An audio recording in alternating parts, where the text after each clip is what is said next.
ఏమ్మా శ్యామలా బయటికి రా.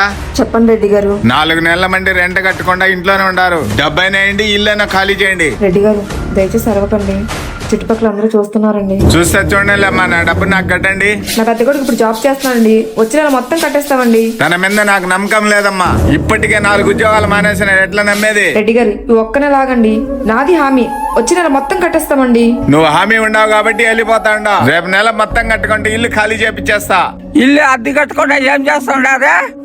ఇద్దరిని కోసం పెట్టి ఎదురు మేపు నుంచి మేపుతా ఉండవా? అమ్మా నువ్వు ఆగు. అరే మీరు లోపలికి వెళ్ళండిరా. ఏంటమ్మా నీ బాధ? నా బాధ కాదే, నీ బాధ చూసి నాకు ఎక్కువగా బాధగా ఉంది. నాకేమైందమ్మా, నా ఇద్దరు కొడుకులను బాగా చూసుకుంటారు. ఆపే, కొడుకులే నేను నెత్తిని పెట్టుకోవద్దు, నాకు కడుపు మండిపోతా ఉంది.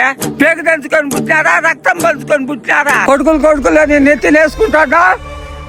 పేగు తెంచుకోపోయిన రక్తం పంచుకోపోయిన వాళ్ళ కన్న కొడుకులమ్మా. నా మొగుడు నా అత్త ఎక్కడో చచ్చిపో అన్నప్పుడు చచ్చిపోదాం అనుకున్న నా ప్రాణాన్ని అమ్మాని పిలిచి నా ప్రాణం బ్రతికించారమ్మా నా కొడుకులు. ఈ సమాధి నన్ను కొట్టాలన్నప్పుడు ఎంత బాధపడ్డాను నాకు మాత్రం తెలుసమ్మా. 9 నెలలు మోస్తాను అమ్మ అవసరం లేదమ్మా. అమ్మని పిలిచిన ప్రతి పిల్లలకి ప్రతి స్త్రీ అమ్మేనమ్మా.